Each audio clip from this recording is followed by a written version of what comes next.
Jessica Parker. Duke.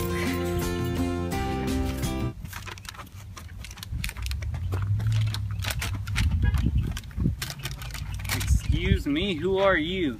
I'm Jessica Parker. Jim, run! No, come back. I'm not gonna arrest you. Come back. I just want an interview. What for? For the news segment on the adventures of Huckleberry Finn. That's my book. Yeah, that is your book, and I'd like to interview about it.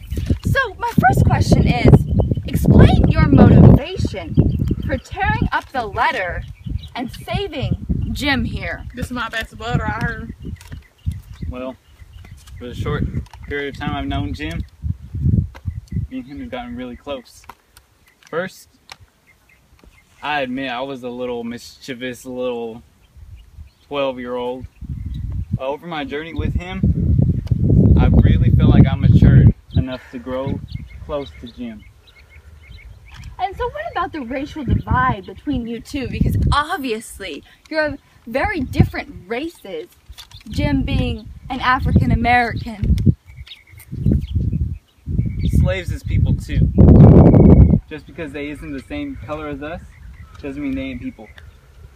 That is a very good thought. One that might inspire a lot of controversy. But just thinking back to quite a while ago for you guys now, why did you give all your money to Judge Thatcher? My pa. Pat, we call him Pat. He's nothing but a troublemaker. Him and his drinking problem and everything.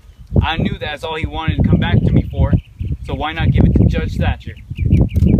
That makes a lot of sense, and I feel like readers didn't understand why or the motivations for his actions, but now with this insight they will be able to.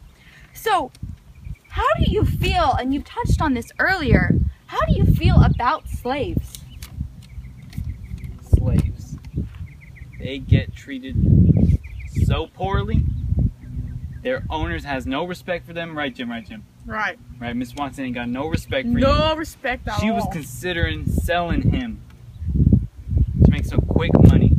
And so even though society has told you that it's wrong to feel that slaves are equal, do you still have those beliefs, even if it will, or possibly will, send you to hell?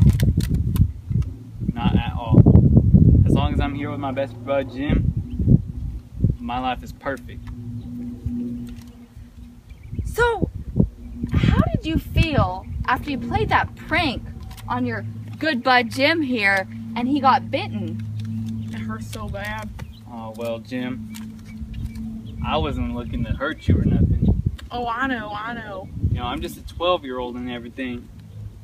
Some of that immaturity might still be inside me. I've still grown so close to you. And that is very great that you've formed this bond that will stay forever. And so, how did you feel then when Jim was sold into slavery by the rapscallions?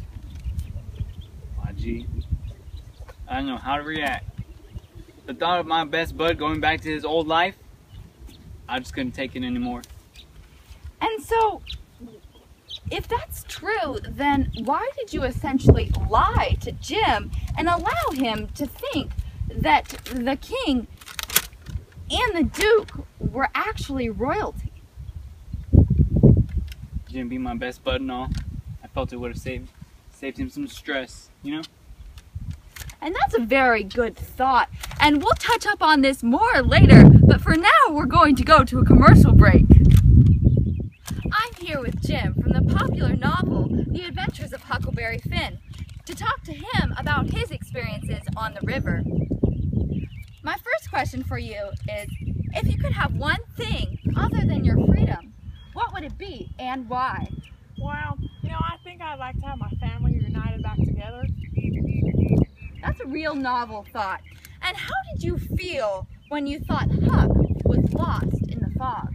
When Huck was lost, I was pretty scared because that's my best bud, you know. He's the one who protects me, watches over me. We travel everywhere together. So without him, I'd be lost. That's very interesting that you say that, especially since you're of different races and different backgrounds. What was it like being a prisoner so long in that dark shed when you were waiting for Huck to save you? Being in that shed, it was scary. There was ghosts and the spirits were everywhere. And it's just like they were telling me something. And it was really, real creepy. And how did you feel after learning that your daughter was deaf? I know it's a very controversial and sensitive topic for you. Well, I kind of felt like it was my fault. Like, I felt horrible about it, you know? Because I'd always, like, hit her because I thought she wouldn't listen to me. It was horrible. Well, that's our interview with Jim from the popular novel, The Adventures of Huckleberry Finn. This is Jessica Parker reporting live after the commercial break. Right here, I have Duke, and I'm going to talk to him about the adventures of Huckleberry Finn and his role in the action. Stay tuned. So Duke, it's nice to see you today. How are you doing? How are you doing? I know you're not deaf and mute. You can't pull that over on me. So, I'm just going to keep asking questions, and you're going to answer them, because that's just the Jessica Parker way. Did you ever feel guilty for conning so many people? What is your biggest life regret? Who are you? Like, really? Well, I'm Duke. So you can hear me, I knew it. So, to get on with the questioning, did you ever feel guilty for conning so many people? Well, you know, at first, no, not at all. Because we're getting all this money. We need the money. They don't need the money. We're doing fine. But then King started, well, see, the king was just being plain out mean. And I kind of wanted to give him back the money, but King convinced me we needed it more. Huh. It's interesting to see the insight into the mind of a criminal.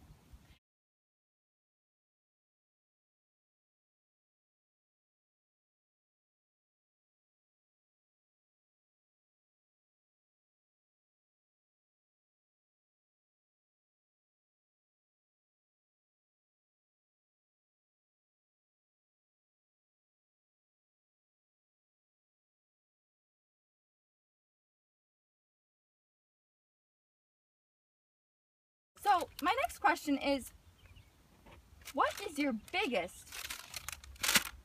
life regret? Okay, I honestly don't know what I'm supposed to say for this. Kaylee, come here. Hold on. Here. I don't know. What do I? To say, I have no regrets. I got none, hon. Or something. Okay. What time is it? 4:59. You ready? No, no,